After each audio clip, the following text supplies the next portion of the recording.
Oh, howdy all, grab yourselves a beer. It is time for some Path of Exile discussion.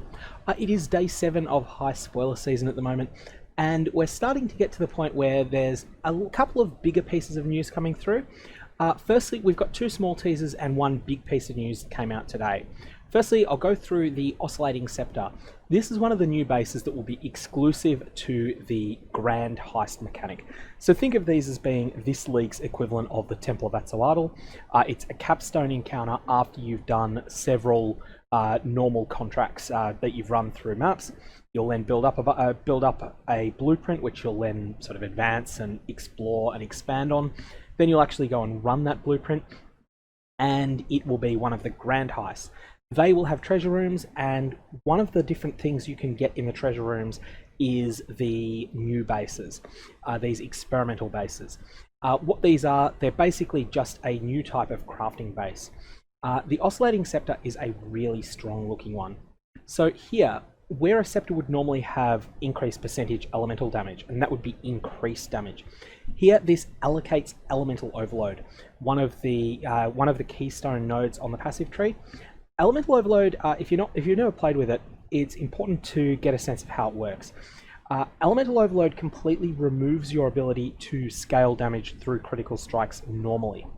However, it also grants you 40% more elemental damage if you've crit recently.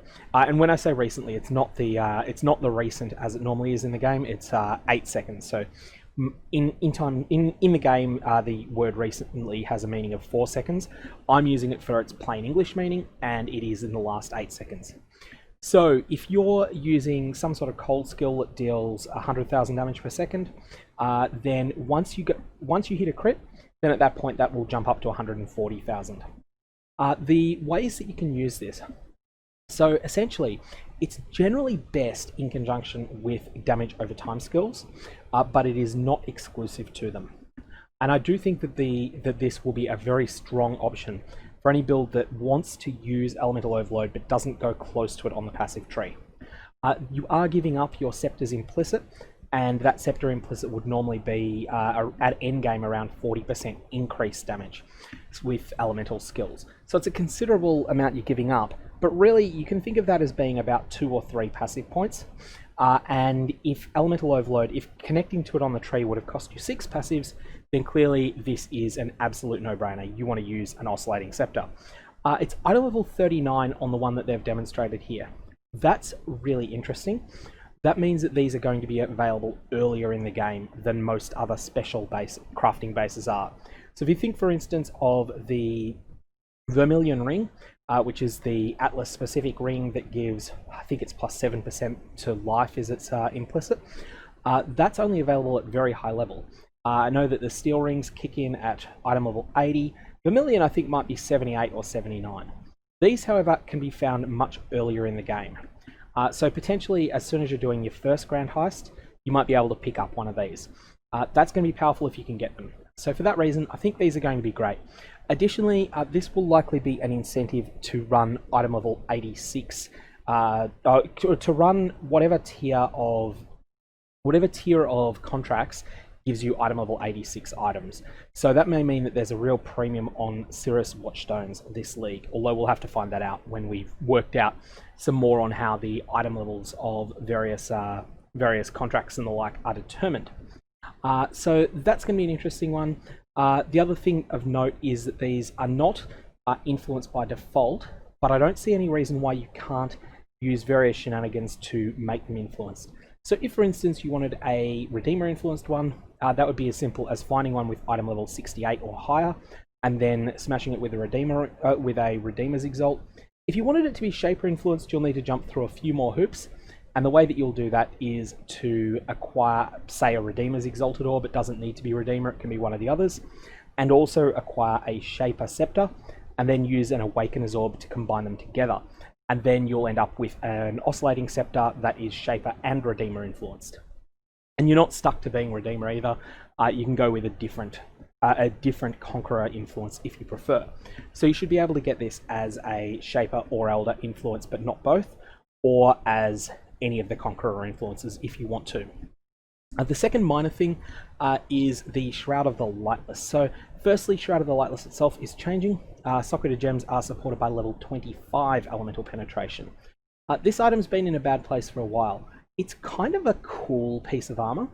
It drops from I think it drops from Ulaman, the Sovereign of the Well. It's one of the two of the Abyss bosses, and it was an item that saw some use a few leagues ago, but really hasn't kept up with power creep, and so it's sort of fallen off people's radar.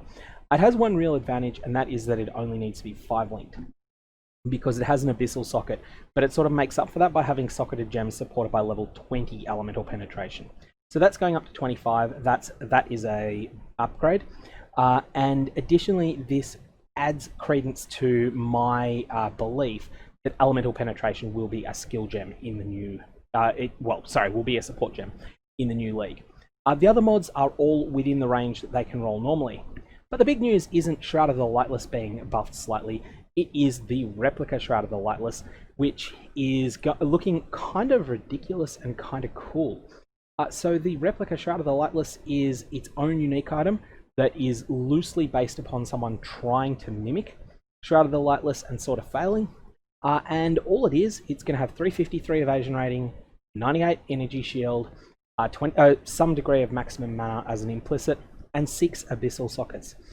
6 abyssal sockets can be a lot.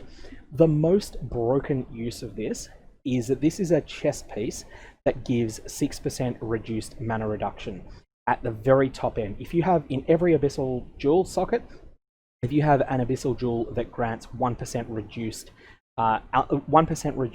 mana reserved, then this is a chest piece, potentially with other good mods as well, that is granting you 6% reduced mana reservation. We saw during the Delirium League just how broken the reduced mana reservation stat can be when it's stacked. It was the fundamental thing that allowed the Herald builds, which were probably the most powerful builds that the game has ever seen, to stack up all of their both defenses and offenses so high. They could run every aura in the game whilst also having a lot of damage. However, one limitation that you'd face if you do go the 6 minus 1% mana reservation reduction route is, well, firstly, your abyssal jewels are probably not going to be all that great, because good abyssal jewels with that mod are just staggeringly expensive. And secondly, you're also going to have less physical sockets in your build to use auras. So that may be really difficult. The Herald builds had so much trouble with filling up all of their with socket starvation that they ended up having to use a number of explicit mods that provided various auras on them. So you'd have an amulet that provides level 22 vitality or something like that. So that's going to be a real problem with doing it that way. The other use for this, though, is just simply to stack a very large health pool. If you've ever run Kaom's Heart, you know that giving up your chest piece for 500 life is definitely viable, and the Replica Shroud of the Lightless can, on a hybrid build, be at least that good. If every single one of your abyssal jewels socketed in this has 40 life and 40 energy shield, and leave aside, you may not be able to get them perfectly divined like that, but let's say that you have that in every slot, then suddenly this is a chest piece providing 240 life and 240 energy shield, which is pretty comparable to Kaom's, and as well as the 240 energy shield, it's got the 98 base as well. So that's a fair chunk of hybrid defenses. But that's not all it does, because the abyssal jewels have suffixes as well, and potentially Val implicits too. So that can be really strong. And lastly, I think that Replica Shroud of the Lightless is something that has interesting interactions with the Corruption Chamber. When you 2 implicit corrupt a chest, you're normally hoping to hit various combinations of plus to the level of socketed skills. That's not what you want to want with Shroud of the Lightless. The other corruptions in the pool, however, are pretty juicy on an item like this. Of note, there is enemies attacking you have reduced critical strike multiplier, is a very powerful defensive mod to have in conjunction with the Shroud of the Lightless's high life and energy shield pool. And there's percentage energy shield, percentage life rolls, 1% increased maximum resistances, and also just the always effective plus 40 to 50% increased damage. So there's a lot of good val implicits for this item, even if the ones you're normally chasing wouldn't be useful on it. So with all of that in mind, I'm not sure whether this is going to be a chase unique or a meme unique. I kind of think it's got a chance of being either. Now let's jump over to the big piece of news, which is the 3.11.2 technical patch. So this is a performance update, and it's a big one. If you're a console player, this won't affect you, but if you're a PC player, there's going to be a major patch that is going to contain many technical changes to the internals of Path of Exile in preparation for the release of Heist.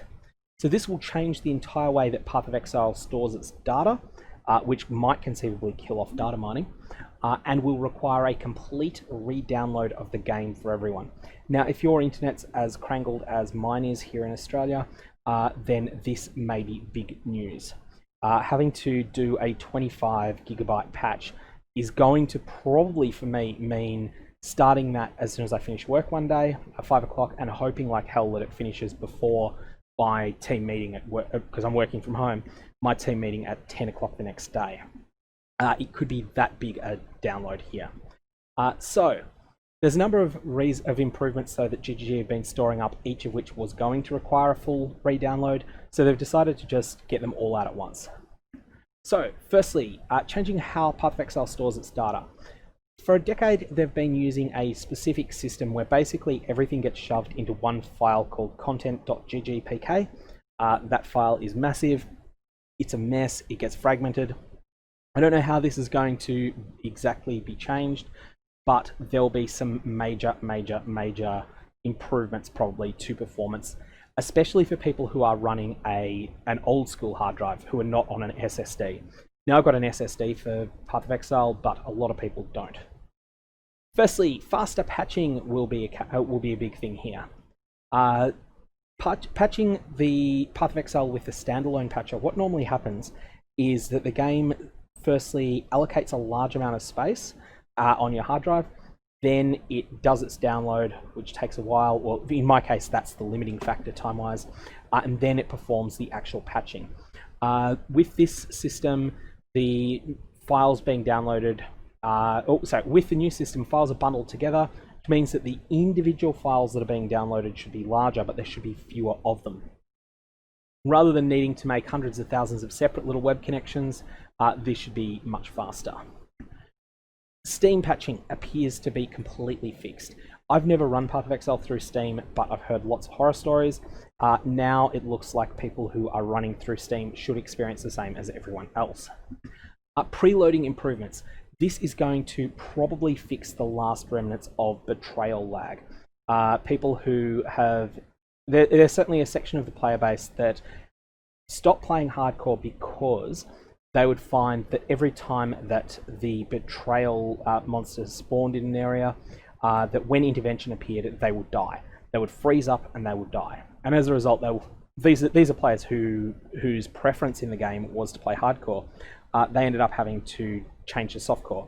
This will mean that those players, if they still prefer the hardcore playstyle, they'll be able to do so. Texture quality improvements.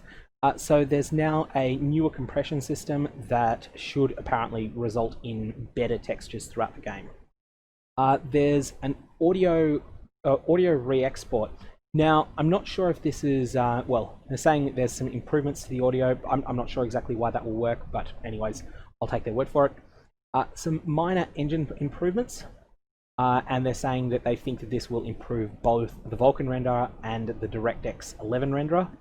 And most importantly, there's a question of why now? Well, the main reason is that the consequences for it failing disastrously in the final week of the Harvest League or in the downtime between two leagues are much lower than they are if it were to fail on week 1 of the Heist League.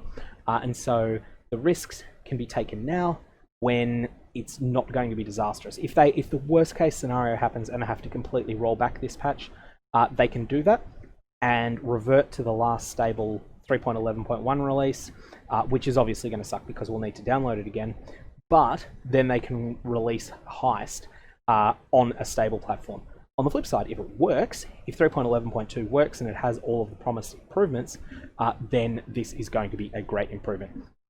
Additionally, this also makes it possible to get the Mac OS client starting to work, because the Mac OS version is based upon the 3.11.2 and the post-Heist data structure. And additionally, they've been holding off the Epic Game Store version as well. So this should be really good to see that, like, although there'll be a bit of pain for people like me with crankled internet connections, the overall results look like they'll be quite good. Anyways, I'm going to leave it there. If you've got any comments or questions, definitely fire away. Otherwise, I hope you have a good one.